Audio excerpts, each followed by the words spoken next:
Hello again, welcome back to the channel. You know, TV spin-offs are a constant source of content creation. I myself tried to catalog the most popular ones in a show I did here on the channel about 2 years ago, but I barely scratched the surface. It's like every time you research the topic, you uncover layers and layers of new shows. Sometimes you find some pleasant surprises and other times some atrocious failures that come right out of the most beloved TV shows. But I'm trying to concentrate on the worst. And believe me, these are doozies. All right, let's do it. Bring on the fails.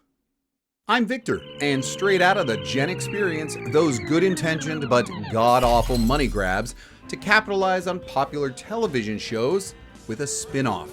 Spin-offs were often not well received. To be honest, most were steaming piles of horse dookie. No, not all of them, but the ones we're talking about, oh yeah. Let's look at those stinkers together and see if you agree or secretly liked these lovable losers. These are the worst spin-offs of our favorite classic TV shows that went away as they should, quietly.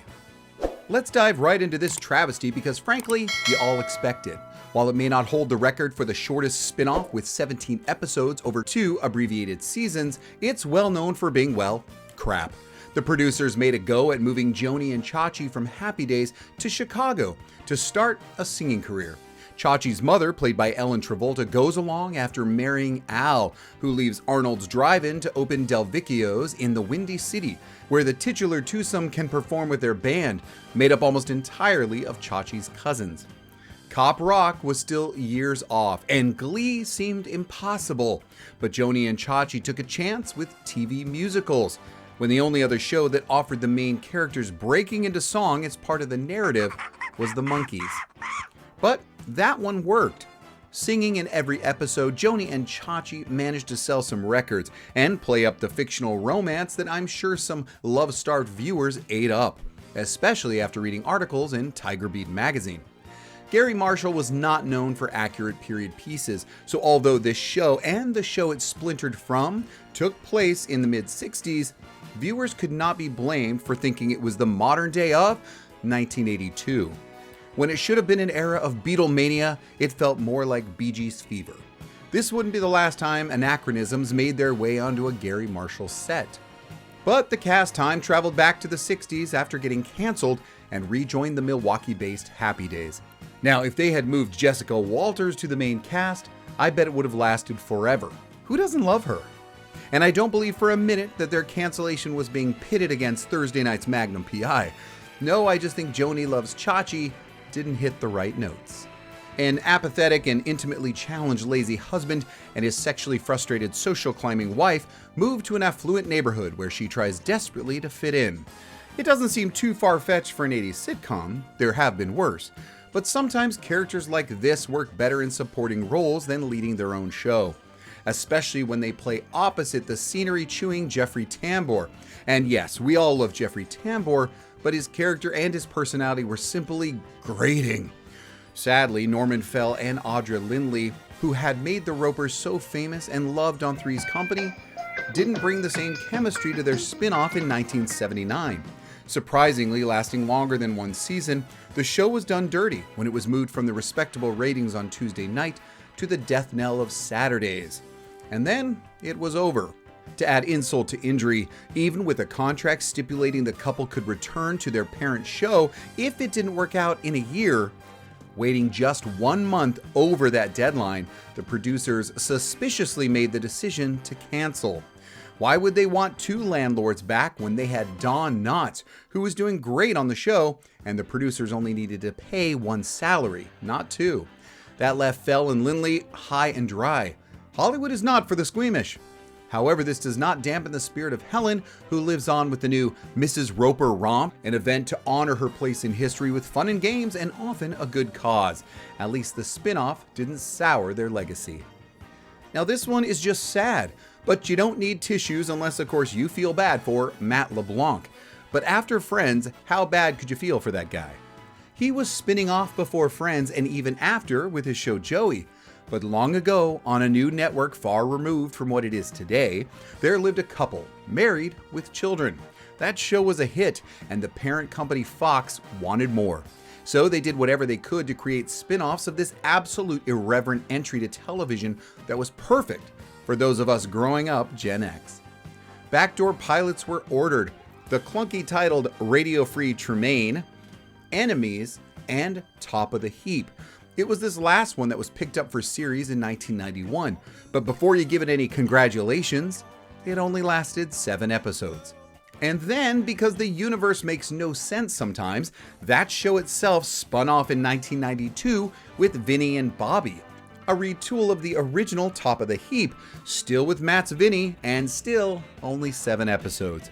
7 was not the lucky number for this two broke guys sitcom, but Fox did get lucky with Melrose Place, another spin-off, but this time from Beverly Hills 90210 that same year. Whew, spin-offs are exhausting, am I right? Gloria was not a bad character. Actually, she was quite important to the dynamic of the legendary All in the Family. That doesn't mean I liked hearing her high and nasally whining voice. Sorry, I had to say it.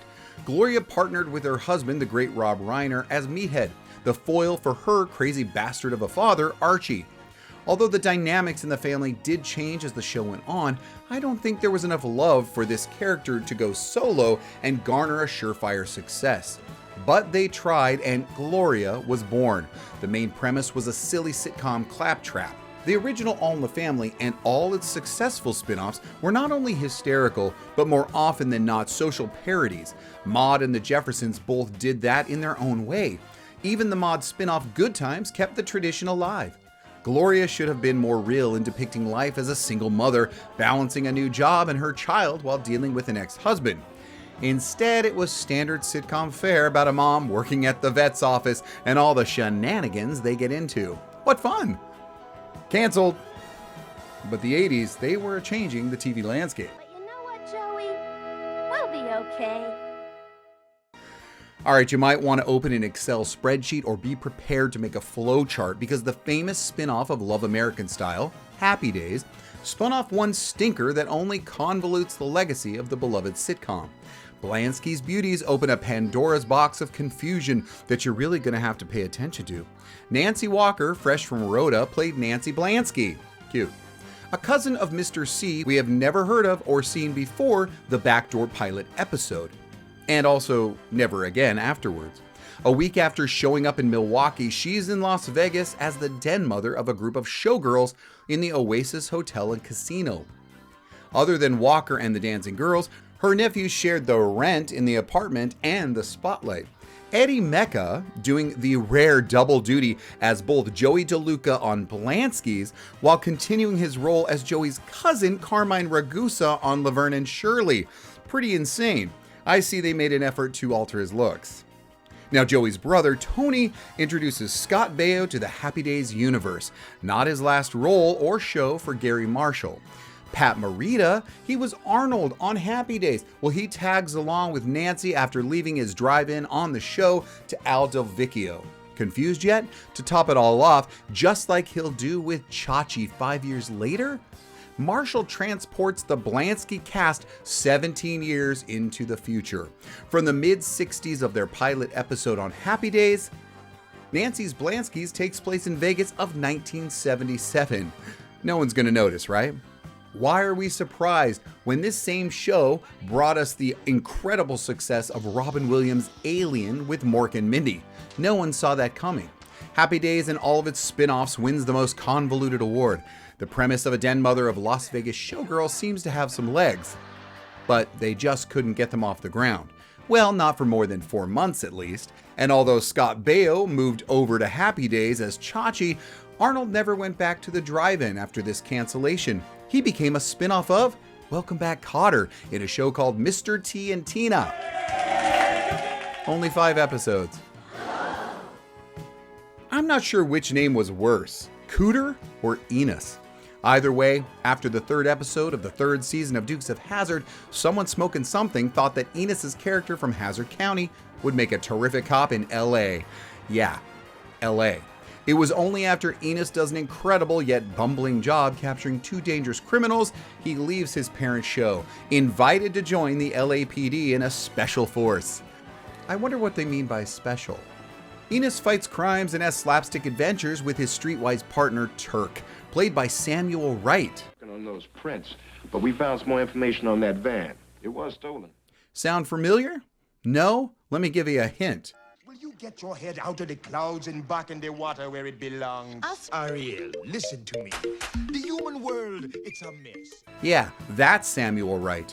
Characters from the Dukes would make appearances on the show, including a visit from Daisy during a car race where she unexpectedly smuggles diamonds. Because of course she does. Enos's narration in every episode depicts him writing letters back home, especially to his crush, Daisy Duke. But the big city ended up too big for the small-town peace officer, and after 18 episodes, Enos heads back to Hazzard and joins the cast once again at the top of Season 5 in 1982. His welcome was overshadowed, however, when hunky rednecks Cody and Vance temporarily replaced the usual hunky rednecks Bo and Luke the same season, but only for that season. Unlike Norman Fell and the Ropers, at least Enos's contractual return to the source show worked without a hitch. Who doesn't love the Jeffersons? The comedy was sly, clever, and edgy. We often have it playing in our house on the weeknights as comforting background noise. Much of what made it special was the unique brand of incredulous and mean-spirited love language between George and the housekeeper Florence. It was true Florence was an audience favorite and had biting lines that always landed, so it made sense to try this important and popular cast member out in her own show. After all, the Jeffersons were themselves a spin-off of All in the Family. It was sure to be a hit. Checking In debuted in 1981 when Florence chose to become the executive housekeeper of a posh New York hotel. The only thing that hit for sure was the audience loved Florence, but they loved her back with Wheezy and sparring with George Jefferson. The ratings were dismal, and Florence returned to her old job with little more than this explanation upon her arrival at the East Side Apartments. Well, there ain't much to tell. The hotel caught fire, burned to the ground, and I barely got out with my life. Oh. And that was that. She was back. Only 4 episodes into her own show, it was more like Florence just ran out to try something new, but it just didn't work out. I know. You both wanted to see me make it on my own. Well, don't worry. Another chance will come along.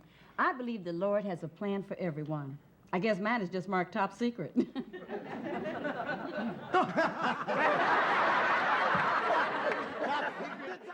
Good thing they kept her job open as the Jeffersons went on for 4 more seasons.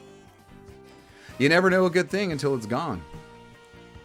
Nothing says exciting police action drama than a rogue insurance claim officer. Booker came late to 21 Jump Street. An alternate or dark universe version of Depp's Hansen character, Booker was the emo yin to Johnny's yang, but 21 Jump Street had enough yang. You know what I mean. Booker's reoccurring character may have been brought on in the 3rd season to increase the heartthrob energy oozing from the hormonal-driven police drama, but to also play against the optimistic and well-intentioned undercover cop played by Johnny. He wasn't there to get a spin-off, but Fox needed more original programming, and they had been milking Married with Children for all it was worth. Booker made it to series as a true spin-off of the popular cop action show, and his anti-authority, moody attitude left girls and some boys Twitter-pated. But the show just didn't capture the imagination of viewers. I can't imagine why, with some very random, sometimes nonsensical, and often sus adventures of an insurance investigator. That's right, he left the force to work with insurance. Working for a US-based Japanese firm to look into strange and action-packed insurance cases. Now, that's how you kick off the 90s, am I right?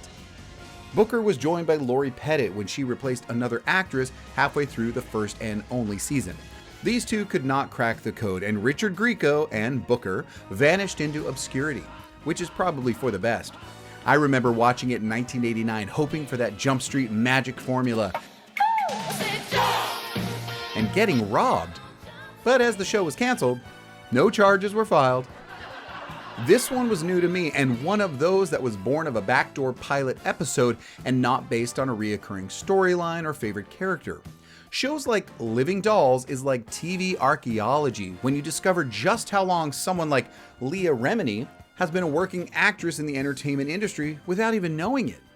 Yup, Leah's Charlie was the pop-up, instant, and never heard of before friend of Who's the Boss's Alyssa Milano. Who knew there was a Who's the Boss spinoff? Halle Berry did. She was also in this, the second shortest spinoff on the list, even with the backdoor pilot serving as the first episode. Halle replaced the original Emily, played by Vivica A. Fox. After the pilot, She and the other girls are models in care of Walton's matriarch, Michael Learned. What looks like nothing short of a United Colors of Benetton ad, Living Dolls was only around for the winter of 1989. Maybe that's why it got a chilly reception, but I bet the cold shoulder came from it being just another stupid show. Sad really, as it would have given more screen time, although small screen, for an actor that had been big on the big screen, the young Josh Baskin as a photographer. Learned was continually dissatisfied with the production and writing and feared being recast. But in the end, it wouldn't matter. The show would not go on. It didn't help that at its premiere, People magazine gave this show their only F for the 1989 season, which probably didn't give this show about young models the exposure it needed. Now hold on, this one's a classic, and for the life of me, I have no idea why it didn't last but barely 4 months. When the most successful TV spin-off originated from Cheers, how could the same show that brought us Frasier have made such a miscalculation as they did with the Tortellis? Nope, no backdoor pilot. These characters had been seen on rare occasion at the Boston bar as Carla's husband and son, along with the new wife and her son's fiance. Let's make a show about the sleazy Nick trying to reform himself with the help of his wife in Las Vegas by running a TV repair shop. I don't know about you, but I didn't want to know anything more about this classless clan. Co-starring the bubblehead Jean Kasem, wife of the late Casey, who you may recognize from a brief appearance in 1984's Ghostbusters. Don't leave yet. And listen, maybe if we start dancing, other people will join in.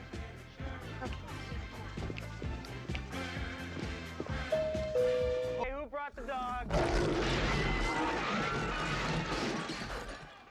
The show went from January to May 1987. Not a surprise. Luckily for the 4 main Tortellis, they weren't left in limbo after cancellation, but had a couple more guest spots visiting Cheers in future seasons. I'm not saying unlikable characters don't make for great sitcoms, they do. Just not this unlikable. When we think of Cheers spin-offs, you'll always think of Frasier, rising from a background reoccurring character to full-fledged top biller. It's probably better you never remember the torture that was the Tortellis. Now I consider the likes of Love Boat First Wave and the new WKRP a sequel series. But what about Three's a Crowd? And then there's The Brady Brides, which could be considered both a sequel and a spin-off of the originals. As for Brady Brides, it just sucked balls. The original Brady's worked because of the corny kids' hijinks, and perhaps as an adult sitcom it needed to distance itself further away from sophomoric writing and get some more mature content to even get a chance. But Maureen McCormick couldn't act herself out of that wedding dress, so there's that. And then there's Tabitha, the sequel spin-off to Bewitched that I thought could have worked. This one was another victim of the time-space continuum problem, as the time between the end of the Bewitching series and its new sibling spin-off wasn't enough time for the Stephen kids to have grown that much older. And no, this wasn't witchcraft. It just was poor decision-making. There were others like Flo, a spin-off of the Alice character that should have worked. Polly Holiday even got nominated for an Emmy. But the show didn't make it and she didn't return to Arizona to join the rest of her diner cohorts afterwards. What if after MASH and Golden Palace? What are your thoughts on their lack of longevity? The success of their originals, and with a good portion of the original cast, you felt like it could have worked, but as is often the case, the magic of the Source series has been spent. And it's best to just put the genie back in the bottle and move along, just like we've got to move along. I hope you enjoyed this look back at some of the absolute worst spin-offs of classic TV, and you even clicked the like. Before adding some other atrocious entries to the list in the comments, don't forget to subscribe. Engage with me on Instagram and even Facebook, and I look forward to seeing you all in the Gen Experience in another week. Thanks for coming along. Until next time.